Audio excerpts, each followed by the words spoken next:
Buenos días, hermanos. Me alegro de volveros a ver. Doy las gracias al grupo de alabanza por las canciones que nos han compartido, porque tocaban la temática pues relacionada con la predicación, y también a las personas que nos han explicado pues todo lo que se va a hacer en la escuela dominical, y animo, ¿no?, a que participemos en ella. Muchas personas, tanto cristianas como no cristianas, nos hacemos una pregunta que nunca terminamos de contestar satisfactoriamente. ¿Por qué sufren personas inocentes? Hace poco, un terremoto en Marruecos, murieron muchas personas, miles, ¿verdad? Da igual la edad, da igual la condición social, incluso niños, da igual si ha sobrado bien o mal en la vida, quien le ha tocado pues ha perdido la vida. Es algo que no entendemos, es algo que escapa a nuestra comprensión. De hecho, hay personas que por esa razón no creen en Dios.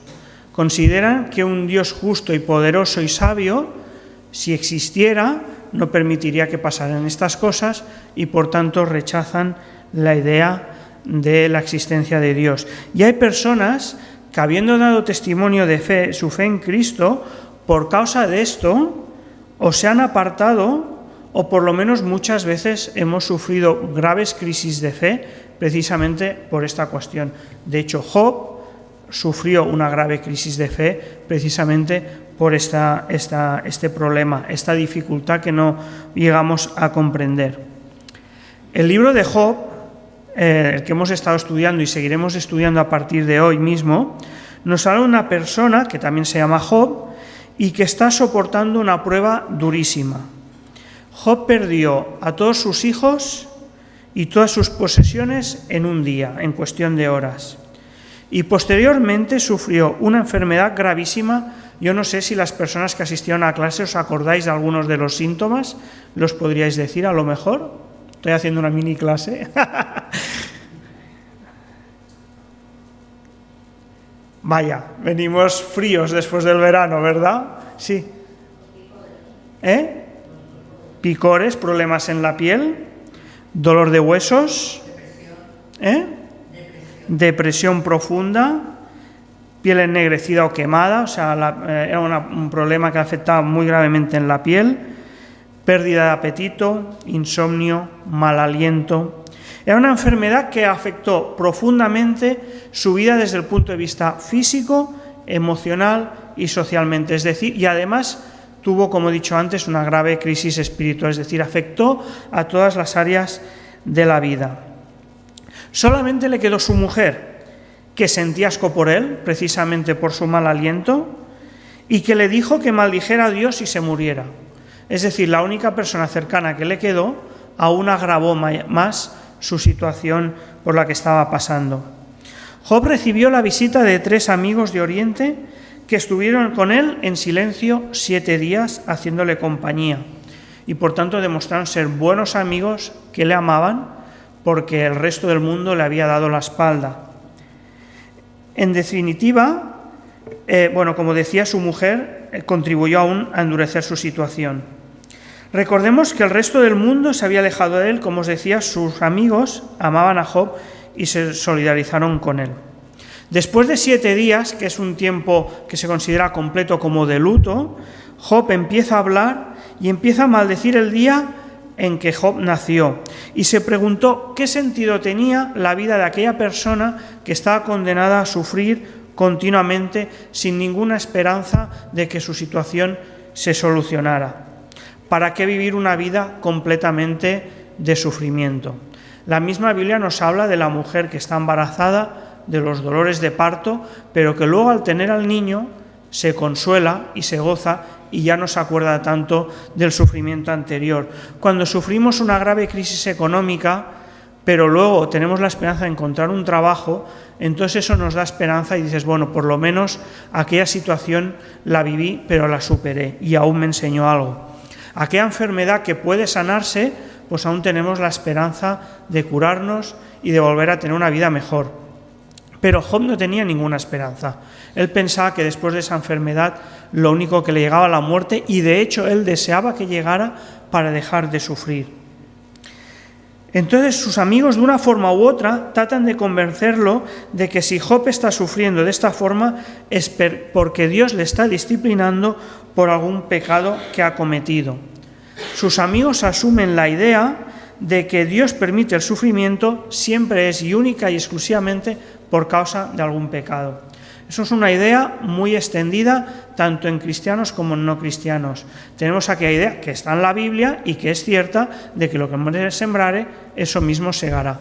El problema es cuando eso todo lo reducimos a esa idea. Incluso está la idea del karma, ¿verdad?, que hoy en día está de moda, se utiliza incluso para decirnos que usemos bien el transporte público, porque tú, aquel sufrimiento que estás sufriendo, o es consecuencia de lo que tú has hecho anteriormente, o a saber en otra vida lo que hiciste, que todavía hoy lo estás pagando. Entonces, como os digo, sus amigos le intentan convencer de esa idea de que Job algo habrá hecho que justifique que Dios permita esa situación y por lo tanto lo exhortan continuamente a que se arrepienta. Job rechaza esa acusación y sigue sin comprender su situación y busca que Dios mismo le dé la respuesta a su situación que sus amigos no saben y que no pueden darle. Tanto Job como sus amigos desconocen que en realidad Job forma parte de una lucha espiritual.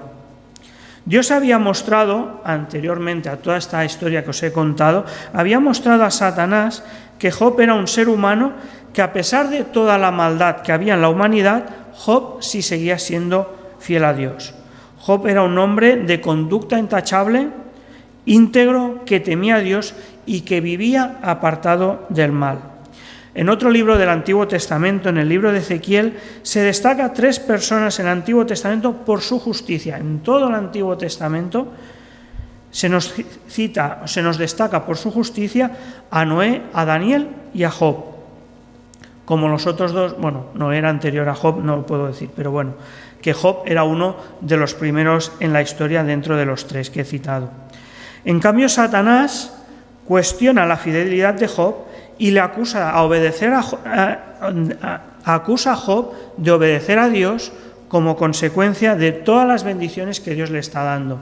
Job era un hombre rico, un hombre muy bendecido, que tenía hijos, que tenía hijas, tenía de todo, y por lo tanto él obedecía a Dios precisamente para que Dios no le quitara todas estas cosas, es decir, que obedecía a Dios por interés. Por lo tanto, Satanás acusaba a Job de tener un corazón que no era íntegro porque sus motivaciones no eran sinceras y además de tener un corazón egoísta. No amaba a Dios sinceramente, sino que lo amaba por interés. De ser cierta la acusación de Satanás, significaría que nadie en toda la humanidad podría amar a Dios sinceramente. Incluso el hombre más justo e íntegro señalado por Dios, aquel que Dios decía que era íntegro, que temía a Dios, etc., al que Dios había destacado delante de Satanás, incluso él mismo era un hombre era egoísta. El ser humano, al ser el ser creado más importante por Dios, creado a su imagen y semejanza, si aún el hombre más justo era incapaz de amar a Dios de forma sincera, querría decir que Dios habría fracasado como creador y el mal habría triunfado, y no habría tanto esperanza para el ser humano. Job fue el campeón escogido por Dios en aquella generación para demostrar a Satanás que estaba equivocado y mantener la esperanza en la humanidad. Para aquellas personas que les gustan a lo mejor historias como El Señor de los Anillos o La Guerra de las Galaxias, que son historias muy largas, formadas por gran cantidad de libros, por gran cantidad de películas y de series, nos damos cuenta que hay una gran lucha entre el bien y el mal y que a cada generación, en cada película, en cada libro, hay alguien escogido para que lidere la lucha en favor del bien y destruya el mal. Pues esas historias no son más que un reflejo de la batalla espiritual que encontramos en la Escritura desde el Génesis hasta el Apocalipsis, que nos lo están enseñando los jueves. Tal como os he dicho, Job y sus amigos desconocen ese duelo espiritual entre Dios y Satanás y entran en una discusión continua unos con otros sin encontrar el significado, la razón de ser de por qué el hombre sufre. Los amigos solo encuentran una explicación muy simplificada: Dios, si permite el sufrimiento, es consecuencia del mal, y Job encuentra que eso no le cuadra, alguna otra explicación debe de haber. La discusión no soluciona nada, lo único que consiguen es enfadarse, porque cada vez las acusaciones entre ellos son cada vez más duras, y ni Job ni sus amigos consiguen dar una explicación al sufrimiento humano. Y ahí llegamos al capítulo 28, que es el que vamos a hablar en esta mañana. En una obra de teatro, muchas veces hay un primer acto donde se plantea la trama, donde se plantea el conflicto, la discusión, el problema, se cierra el telón y nada queda por resolver. Quedan todas las preguntas, todos los conflictos, todos los problemas. Y muchas veces, en según qué obras de teatro, óperas, por ejemplo, o también en composiciones musicales, antes de que empiece el segundo acto, suele haber un interludio entre unos y otros. Por ejemplo, en la zarzuela Canción de amor y de guerra, cuando acaba el acto, la mitad, la trama queda abierta, no sabemos qué va a pasar, y entre un acto y otro tiene lugar la Revolución Francesa. Y entonces hay una poesía que relata cómo fue la Revolución Francesa. Entonces este capítulo 28 es un interludio entre estas dos partes, entre el planteamiento del problema y luego la solución. Os invito a que lo leamos, capítulo 28, y veréis que trata sobre la sabiduría, y entre el capítulo 28 y algunas referencias que haremos al capítulo 8 de Proverbios, pues extraeremos la enseñanza de esta mañana. Dice el capítulo 28 de Job: hay minas de donde se saca la plata y crisoles donde se refina el oro. El hierro se extrae de la tierra, el cobre se separa de la escoria. El minero ha puesto fin a las tinieblas, hurga en los rincones más apartados, busca piedras en la más densa oscuridad. Lejos de la gente, cava túneles en lugares nunca hollados. Lejos de la gente, se balancea en el aire. Extrae su sustento de la tierra, cuyas extrañas se transforman como por fuego. De sus rocas se obtienen zafiros, y en el polvo se encuentra oro. No hay ave rapaz que conozca ese escondrijo, ni ojo de halcón que lo haya descubierto. Ninguna bestia salvaje ha puesto allí su pie, tampoco merodean allí los leones. La mano del minero ataca al pedernal y pone al descubrimiento la raíz de las montañas. Abre túneles en la roca y sus ojos contemplan todos sus tesoros. Anda en busca de los fuentes de los ríos y trae a la luz cosas ocultas. Pero, ¿dónde se halla la sabiduría? ¿Dónde habita la inteligencia? Nadie sabe lo que ella vale, pues no se encuentra en este mundo. Aquí no está, dice el océano, aquí tampoco, responde el mar. No se compra con el oro más fino, ni su precio se calcula en plata. No se compra con oro refinado, ni con ónice ni zafiros. Ni el oro ni el cristal se comparan con ella, ni se cambia por áureas de joyas. ¿Para qué mencionar el coral o el jaspe? La sabiduría vale más que los rubíes. El topacio de Cus no se le iguala, no es posible comprarla con oro puro. ¿De dónde pues viene la sabiduría? ¿Dónde habita la inteligencia? Se esconde de los ojos de toda criatura, hasta de las aves del cielo se oculta. La destrucción y la mar y la muerte afirman. Algo acerca de su fama llegó a nuestros oídos. Solo Dios sabe llegar hasta ella, solo Él sabe dónde habita. Él puede ver los confines de la tierra, Él ve todo lo que hay bajo los cielos. Cuando Él establecía la fuerza del viento y determina el volumen de las aguas, cuando dictaba el decreto para las lluvias y la muerte de las tormentas, miró entonces la sabiduría y ponderó y su valor, la puso a prueba y la confirmó. Y dijo a los mortales: temer al Señor, eso es sabiduría, apartarse del mal, eso es discernimiento. De este capítulo vamos a extraer 4 ideas principales. La primera es que el ser humano es capaz de encontrar tesoros en la profundidad de la tierra. Pero la segunda idea es que nos dice es que, a pesar de ello, la sabiduría no está al alcance del ser humano. Solamente Dios sabe alcanzar la sabiduría. Y el cuarto punto es que Dios nos ha comunicado la clave de la sabiduría. Los versículos del 1 al 11 son un texto hermoso, una alabanza hermosa de la capacidad del ser humano para obtener toda clase de minerales, metales y tesoros debajo de la tierra. Nos habla de la capacidad del ser humano de extraer oro, plata, hierro, cobre, piedras preciosas, zafiros, topacios. Aunque el mineral esté muy escondido en la profundidad de la tierra, el ser humano ha sido capaz de llegar hasta él. Aunque las profundidades de la tierra sean oscuros, porque allí no llega la luz, somos capaces de poner luz en medio de las tinieblas. Hoy en día, por medio de la electricidad, en su día, pues por medio de antorchas o lámparas o los medios que fuera. Dice el texto que el minero ha puesto fin a las tinieblas, hurga en los rincones más apartados, busca piedras en la más densa oscuridad. Dice el texto también que hemos sido capaces de cavar túneles en lugares nunca hollados, bien alejados de donde habita el ser humano. Hemos sido capaces de llegar allí, de excavar hasta lo más profundo y obtener minerales. Aquí no lo han quitado, pero os he traído una muestra de un diamante. Además, el texto hace referencia a la capacidad que tenemos de transformar el mineral una vez lo hemos extraído para sacar provecho de ella. Hace mención del crisol para refinar el oro y el cobre dice que se ha de separar de la escoria. No sé si sabíais que hasta finales del siglo XIX el aluminio era considerado un metal precioso. Tenía un precio semejante al de la plata.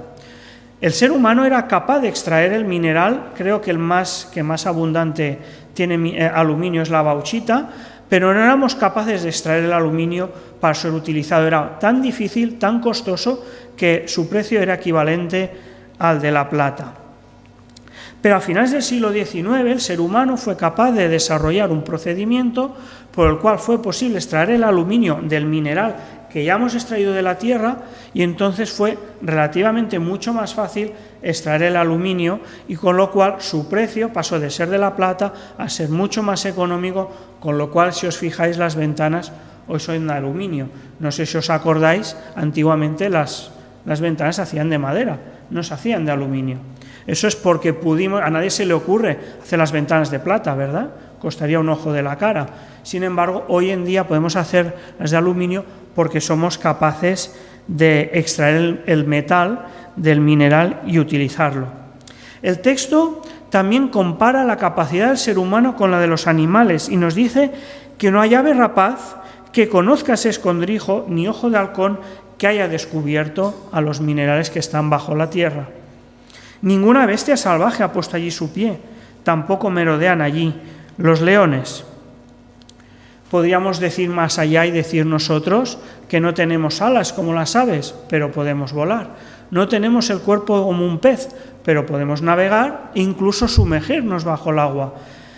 Gerard se bautizó como cristiano, tuve la ocasión este verano de bautizarme como submarinista y pude experimentarlo. Pensaba en aquel momento, en estos momentos mi vida depende de un traje. Cualquier error técnico y ahí se acaba. Y hemos sido capaces de desarrollar esos trajes y es increíble lo que podemos llegar a hacer. En definitiva, la inteligencia que nos ha dado Dios, porque esto es un don que nos ha dado Dios, no es nuestro exclusivo, nos ha permitido hacer cosas inimaginables. Pero en el versículo 12 hay un pero con letras mayúsculas y hay una pregunta muy significativa. Dice, ¿pero dónde se halla la sabiduría? ¿Dónde habita la inteligencia? Y fijaos el enorme contraste con el texto anterior. No lo podemos encontrar ni en el océano ni en el mar. Este verano hubo un grupo de gente que decidió desarrollar un artefacto, intentar sumergirse a buscar el Titanic, pero no lo hicieron bien y la cosa, por desgracia, acabó en tragedia. Pero sabemos que han llegado artefactos allí y podemos ver fotos del Titanic porque hemos sido capaces de desarrollar un artilugio así, pero no han sido capaces de hallar la sabiduría. La sabiduría yo la voy a denominar sabiduría en letras mayúsculas para distinguirla de todo aquello que el ser humano sí que puede alcanzar a conocer. Se esconde a los ojos de toda criatura, dice, ni las aves del cielo pueden alcanzarla a ver. Dice el texto que únicamente la muerte ha oído algún rumor de ella. Yo creo que es una expresión para darnos cuenta de que aquello que ni siquiera los seres humanos somos capaces de vencer, como la muerte, que a todos nos llega, seamos ricos, pobres, sea cual sea nuestro poder, a todos nos alcanza. Vas a un cementerio y te paseas y ahí ves tumbas humildes y tumbas enormes. Y puedes llegar a ver incluso en algún lugar panteones de reyes. A todos nos alcanza nuestra hora. Pues aún la muerte ha oído algo de la sabiduría, nos dice el texto. Ni siquiera alcanzamos a poder alcanzar su valor. No podemos llegar a calcularlo. No la podemos comprar con ninguna piedra preciosa. Fijaros, el primer texto nos habla de piedras preciosas que hemos llegado a extraer y nos menciona algunas. Yo ahora no las recuerdo, pero las podéis buscar. Y luego en la segunda parte menciona piedras preciosas aún más y dice que aún con ellas, aunque las podamos extraer, no podemos comprar la sabiduría. El texto que ha leído Ricard, de Proverbios 8, se nos dice que la sabiduría es más valuosa y más preciada que cualquier piedra preciosa que podamos extraer. Por eso los amigos de Job no podían alcanzar a dar una explicación satisfactoria, porque su conocimiento de Dios era muy limitado. Ellos intentaban encerrar a Dios en una caja dentro de sus argumentos lógicos y racionales, y habían alcanzado a comprender únicamente que sí, Dios es justo y Dios castiga al más, pero se les escapaba que Dios es mucho más sabio, mucho más poderoso, y que Dios sigue siendo justo y a la vez sigue siendo amor, y que la forma en que Dios obra escapa a todo nuestro conocimiento. Lo hemos cantado en múltiples canciones. Senda de Dios hará donde creas que no hay. Hay caminos de Dios que escapan a nuestro conocimiento. Por eso, como os decía, los amigos no podían dar una explicación satisfactoria a Job, al problema de Job. Por eso, en ocasiones, la mejor respuesta es como la respuesta del filósofo: solo sé que no sé nada. Job mismo se daba cuenta que la respuesta a su problema no la podían dar sus amigos, él tampoco la tenía, y que solo Dios se la podía dar. El poema pregunta por segunda vez en el versículo 20: ¿de dónde pues viene la sabiduría? ¿De dónde habita la inteligencia? Y ahora la respuesta que se nos da es muy diferente. En esta ocasión nos dice que Dios sí sabe dónde está la sabiduría. Dice que Dios, cuando creó todas las cosas, miró a la sabiduría, ponderó su valor, la puso a prueba y la confirmó. Casi como parece como aquel joyero que coge la joya, sabe trabajarla, sabe inspeccionarla, sabe verle sus defectos. Recuerdo hace años tuve la ocasión de leer una novela, El diamante de Jerusalén. Imaginaba un diamante, los que pudo haber en el templo en tiempos de Jeremías, ¿no? Y cómo ese diamante se pierde en la historia y va pasando por manos de judíos, manos de árabes, manos de cristianos, se la van pasando. Llega a un punto que alguien, un judío precisamente, hace una réplica, y justamente esa réplica era, entre comillas, más perfecta, porque la original tenía un defecto. Y fueron corriendo las dos por la historia, y claro, el que no sabía del tema confundía una con otra, y al final, cogen a un experto para que sepa discernir cuál es la de verdad. No os explico el resto de la historia, pero os vengo a decir que Dios es capaz de examinar la sabiduría como el que coge la joya y la examina y sabe ponerle medida, sabe conocerla, sabe todo acerca de ella. El Proverbios 8 nos amplía mucho más todo este conocimiento y nos dice que la sabiduría nos la ponen como una reina, fue la primicia de todas las cosas creadas con Dios y fue establecida desde la eternidad, y que Dios creó todas las cosas por medio de ella, porque la creación es reflejo de la sabiduría de Dios cuando la creó.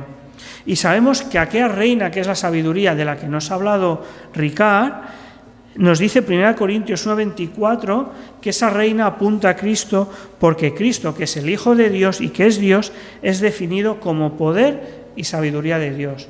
Es decir, Dios y Cristo son la sabiduría en sí misma. Así que no solamente Dios alcanza la sabiduría, sino que Él y su Hijo Jesucristo son la sabiduría y que han creado todas las cosas por medio de su sabiduría. Nosotros hemos alcanzado un gran conocimiento de todas las cosas, es cierto. Una de las cosas que me impresionaba de este texto cuando lo leía, la parte primera, la de la minería, es que, claro, nosotros como seres humanos del siglo XXI nos creemos que sabemos mucho, ¿no? Y que sabemos todo. Y miramos al ser humano de atrás como si no supieran nada, ¿verdad? Y luego lees este texto que es muy antiguo, que es escrito de muchos siglos antes de Jesucristo, y te das cuenta del gran conocimiento. Si el autor pudo escribirlo, es por el gran conocimiento que tenían en el arte de la minería, pero muchas otras cosas de las artes y las ciencias ya sabían mucho más antes que nosotros. Sin embargo, la sabiduría en letras mayúsculas es algo que solo posee Dios y solo Él conoce.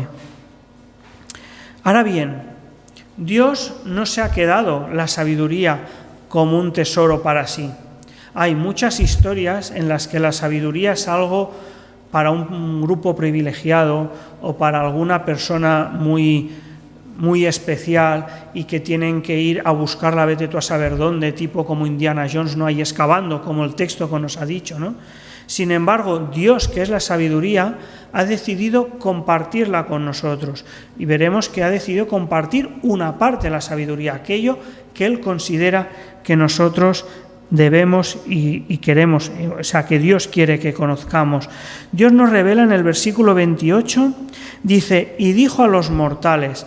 En la nueva versión internacional, en las vuestras suele decir seres humanos, hombres, etcétera, pero en casi todas pone una notita que al pie dice los mortales. Es porque en algunos manuscritos pues a lo mejor pone los mortales. Me gusta esta palabra porque así Dios, que está arriba y que lo sabe todo y que es la sabiduría, le ha cedido a los seres humanos, a aquellos seres mortales que no podemos ni mucho menos estar a la altura de Dios. Él nos ha compartido aquella sabiduría que Él cree para nuestro bien, que nosotros debemos conocer.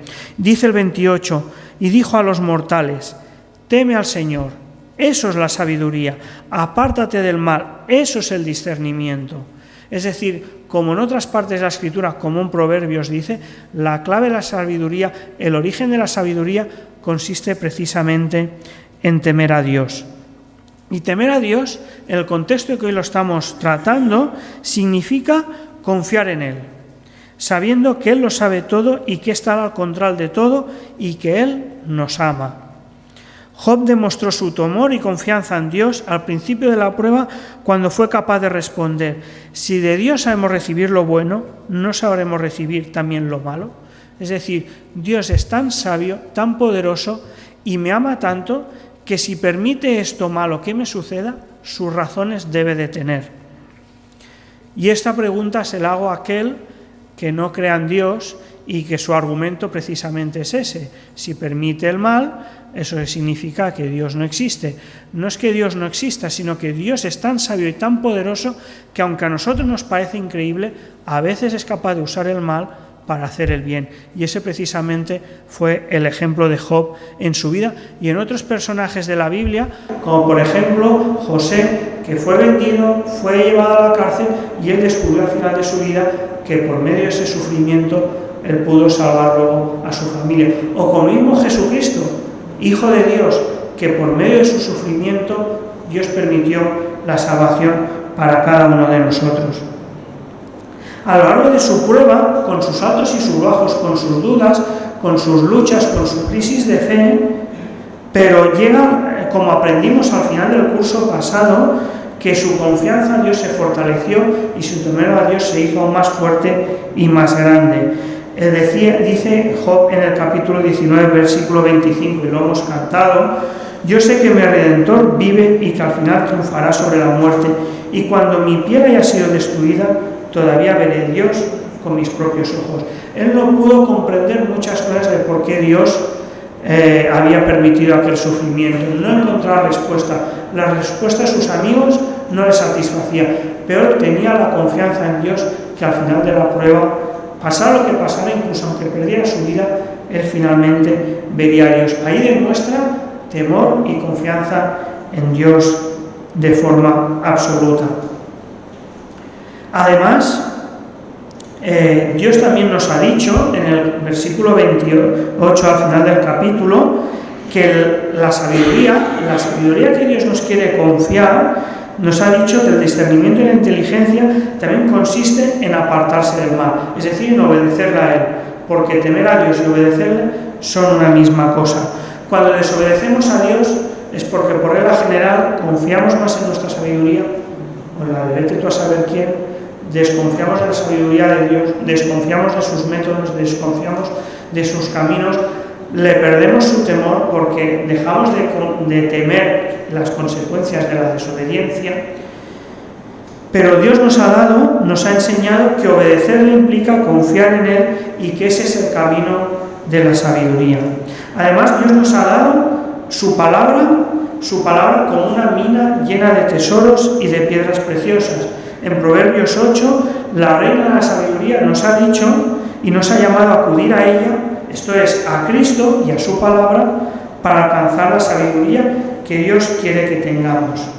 Todo lo demás que sea saber más de lo que Dios nos ha confiado, como dice el predicador en Eclesiastés, es correr tras el viento, es perdernos en discusiones, perdernos en mil batallas que no llevan a nada. Tenemos suficiente trabajo con conocer su palabra para comprender y aplicar en nuestra vida todo aquello que Dios nos ha revelado, como para pretender entender o comprender todo aquello que Dios, en su sabiduría, en su conocimiento, no nos ha querido compartir. Dios con nosotros es como un padre que va enseñando a su hijo conforme el hijo tiene la capacidad de entender. Hay una edad en la que tenemos la capacidad, por ejemplo, de aprender a andar, o de vestirnos, o de aprender las primeras lecciones en el colegio, y poco a poco se nos van confiando mayor conocimiento conforme nuestra capacidad de entenderla estamos preparados para comprenderla. También quería compartiros, fijaros cómo el texto nos dice al principio la mina, las piedras preciosas, lo que cuesta llegar a ella. En cambio, la sabiduría que nos ha regalado el Señor es valiosa como las piedras preciosas, nos lo ha dicho, más que las piedras preciosas, sin embargo, la tenemos muy accesible. Y a veces nos ha pasado con esa sabiduría lo que ha pasado con el aluminio, que como la tenemos al alcance de la mano, le hemos devaluado el valor y ahora ya no tiene para nosotros el valor que tendría como las piedras preciosas. Sin embargo, la Biblia sigue siendo esa mina por descubrir, por indagar, por encontrar constantemente piedras preciosas, y se nos ha hablado hoy de múltiples formas en que la Iglesia nos ofrece y herramientas, la capacidad de poder aprender, estudios bíblicos, predicación e incluso librería, etc.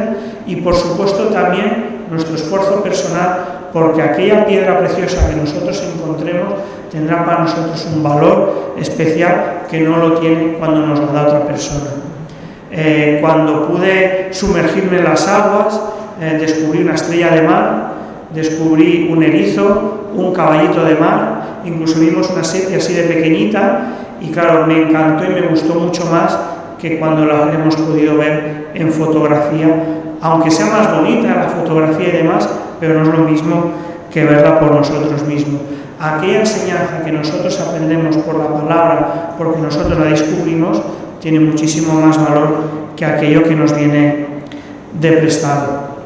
Quisiera compartir con vosotros, para terminar, primero un texto bíblico y después una oración, que no es mía, pero luego la leeré y luego oraremos conforme a ella.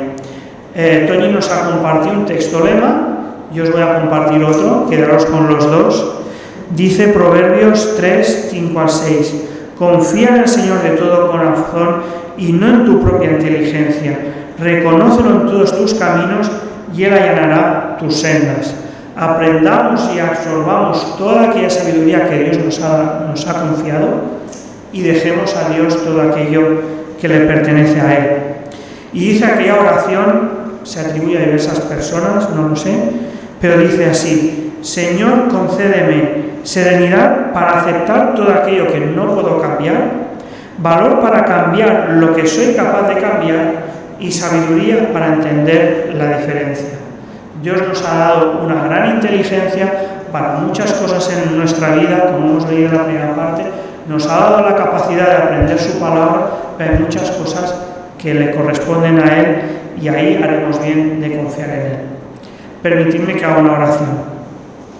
Te alabamos, Padre, por toda tu sabiduría, por toda tu bondad, por todo tu poder y por tu gran amor, por dárnosla a conocer, por habernos permitido conocerla, no solo porque nos has legado la palabra, sino porque un día la descubrimos a través de alguien que nos la confió. Gracias por la oportunidad de conocerla directamente a través de nuestra iglesia y a través de otros medios. Ayúdanos a aprovecharlo, danos corazón y mente para digerirla, para aplicarla en nuestras vidas, y ayúdanos, Padre, también a confiar en ti, en aquello que se nos escapa de las manos, a saber entender que por aquellos caminos que nos hagas pasar, sean luminosos o oscuros, son tus caminos. Ayúdanos a andar en ellos en confianza en ti y a saber distinguir la diferencia, Señor, a saber descansar en ti y saber aprender aquello que nosotros podemos conocer. En nombre de Jesús, amén.